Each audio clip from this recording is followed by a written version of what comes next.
Okay, restarting now with the Hedges recap. Chris Hedges then, makes a lot of good points. He's oriented towards social justice issues, the problems of human rights atrocities, and the unsustainability of modern profiteering-based corporate society, industrial society, and consumer society, hyper-individualist consumer society. So he's quite in touch with important empirical awareness and views about modern life and modern society and the modern condition. His description in this case, was religion and politics, and he went for monotheism. And I made the distinction that, well, monotheism, in terms of individuality, individualism, and human rights, he gave it a broad sort of umbrella conceptual framework in monotheism.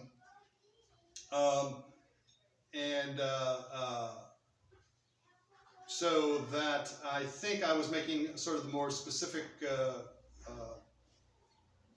attribution to Christian integrity and Jesus' legacy in terms of the initiative that led to the United Nations as an initiative by F.D. Roosevelt. That's really a good one, as a U.S.-UN initiative, and a Christian, ultimately a secularized Christian initiative, with F.D. Roosevelt identifying himself as a Christian and a Democrat, following Christian service values, and his biography demonstrating how he was influenced directly by the social gospel movement in his high school in Boston.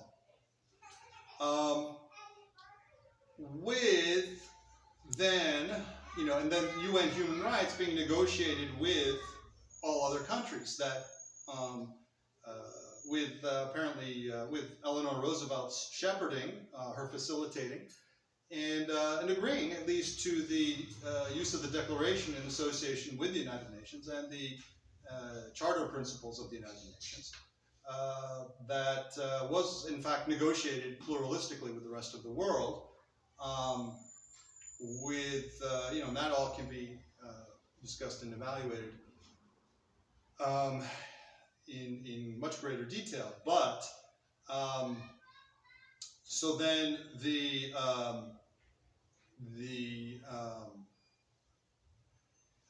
role, then the justification of religion. So then, in terms of justifying religion, or in terms of treating religion appropriately, he was referring to the roots of individualism and human rights in monotheism. Sam Harris had attacked that as false, but in fact we see that love thy neighbor as thyself, Jesus's two loving commandments, that number 2, and number 1, then love God before all else, then are carried through into the development of modern natural law. That natural law was seen as, Hugo Grotius, for example, or even specifically, developed sort of this secularized version of natural law that is in fact tied to a biblical justification. That is, the natural world was created by God, and so therefore is following God's lawful behavior, lawful instructions, lawful nature. So so Chris Hedges, that is some of the material there. Some of the details that I would. I guess the other one is that I consider spiritual religious experience to be an important point to acknowledge. that even in Islam, for example, that Muhammad certainly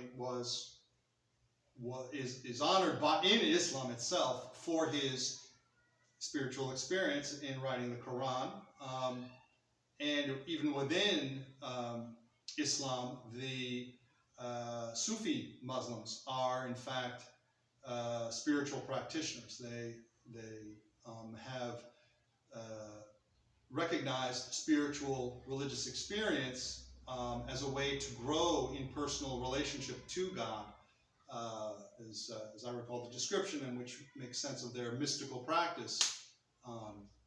And so in Christianity then, in the development of monasticism through the legacy of Anthony the Great, which is consistent with the teachings of Jesus in terms of seeking the kingdom of heaven first, and cleaning the cup within, and praying in private, then these references that do definitely refer to spiritual religious experience, or arguably or strongly indicative of an argument of a position and a reference to spiritual religious practices and experience. So we have that, as well as shamanism and other kinds of spiritual practices in an interfaith sense that are finely and nicely organized in the and what we could discuss about the 1893 World Parliament, or the Parliament of World Religions, and comparative religious studies, and that kind of thing. So now I want to get into Brian McLaren, but let me just stop here and get a new episode.